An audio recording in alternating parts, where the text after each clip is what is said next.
Welcome to Tableau's basic mapping video. We'll be using Tableau Desktop 8 to show you how you can connect to your data and instantly plot that data on a map. We've connected to the sample Superstore English data source, which should be included with your installation of Tableau Desktop. In this video, we'll be showing you how to create basic symbol maps, how to change the map style, how to add different layers such as map layers and data layers, how to use size and color to analyze your data, how to create filled maps, what a small multiples map is, and finally, how to create a dual axis map. Tableau will automatically identify geographic fields within your data source if they have common field names such as country, state, city, or postal code. You can right-click on any of these fields to see the geographic role it's been assigned, as well as reassign it a new geographic role.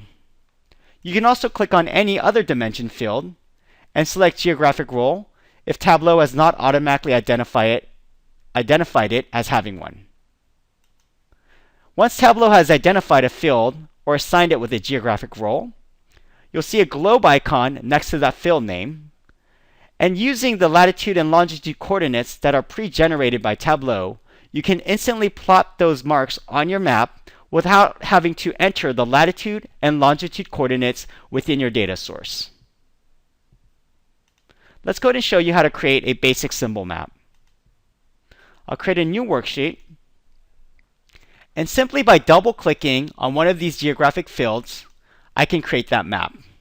I can also just drag the field into my view or place it onto the level of detail shelf if I want to. I'll call this example 1. Next, we'll show you how to go ahead and apply different map styles to the map you just created. Create a new worksheet to recreate that same map. If I go to the Map menu and select Map Options, I can change the style to what I want. The default style is gray, but in this case, I'll change it to dark.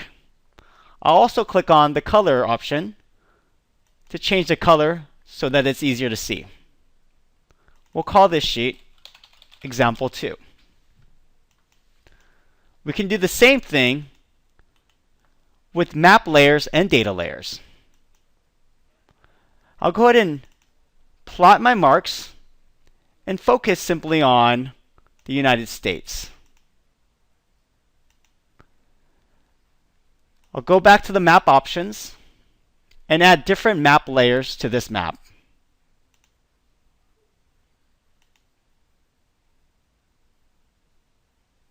We'll call this example 3. Let's go ahead and repeat that process to add some data layers.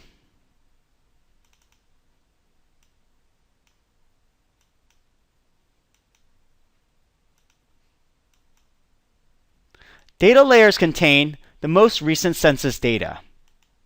You can choose from the US population all the way down to US housing. I'll choose population.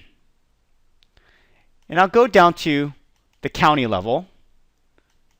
And I can even change the color sequence. I'll call this example 4.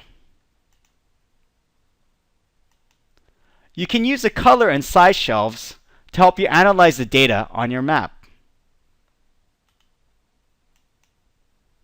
I'll double-click on country, and next, I'll go ahead and drag the sales field onto the size shelf.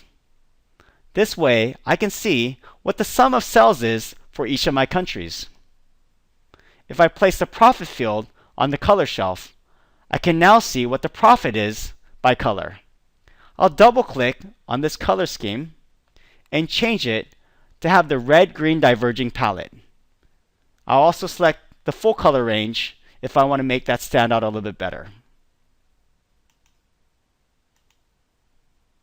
At any time, you can apply some more additional formatting by changing the transparency or adding borders. We'll call this example 5.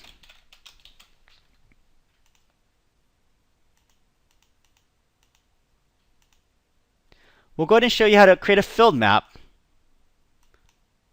All you need to do is double click on your geographic field and then either change the marks card to a filled map,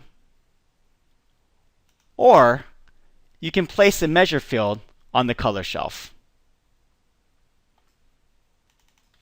I'll go ahead and call this example 6.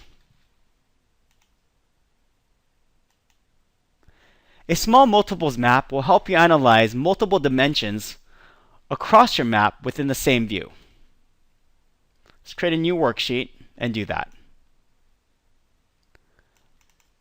I'll go ahead and plot my states and focus in on the United States. I can go ahead and place profit on the color shelf to create that filled map. And now I can drag other dimensions onto my columns and rows shelves. I'll place customer segment on the column shelf, and I can see each of my customer segments across this map. I can also go ahead and place ship mode onto the row shelf and see the cross-section between consumer, corporate, and home office segments across the delivery truck, express air, and regular air shipments. If I look at the first segment, it looks like California has profitability issues when it comes to consumer segments and delivery truck shipments. I'll call this example 7. For our final example, we'll be creating a dual axis map. A dual axis map overlays one map on top of another. In this example, we're looking at a symbol map over a filled map. Let's go ahead and recreate this view. Create a new worksheet, and then go ahead and double click on the state field. We can focus in on the United States region just by selecting those marks and keeping only. Next, we want to change this map to be a filled map, so we'll use the filled map option from the marks card. We can drag the region field onto the color shelf, and this will color each of the regions its own color. We can even right-click on International and exclude that if we want to. Next, we want to duplicate this map, so we can simply hold down Control and left-click and drag to do so, or we can drag the latitude field to the right of the original one. Now that we have a duplicate map, we can focus on that map and change it into a symbol map. We'll select the last latitude field, which represents the one that we just created here. So if I click on latitude at the very bottom, I can convert this into a pie chart map. Next, I want to go ahead and replace the region on the color shelf with the department field. So I'll drag department onto the color shelf, and now we can see the pie chart divided up by each department. I also want to size each of these marks by the sum of cells, so I'll drag cells to the size shelf. I also want to go ahead and show the respective profit values for each individual department, so I'll drag profit onto the angle shelf. Now that I have this map, I can resize each of these pie charts by using the size option. And if I am happy with what I see, I can left click on the second latitude field and select dual axis. If you want to apply additional formatting, you can do that. You can click on the color shelf and change the transparency if you like to, as well as add borders. If you don't like the colors you see in your filled map, you can just double click on that color legend and assign a different palette. You can also go ahead and individually choose what color you want for each of these regions. I'll go ahead and call this example 8.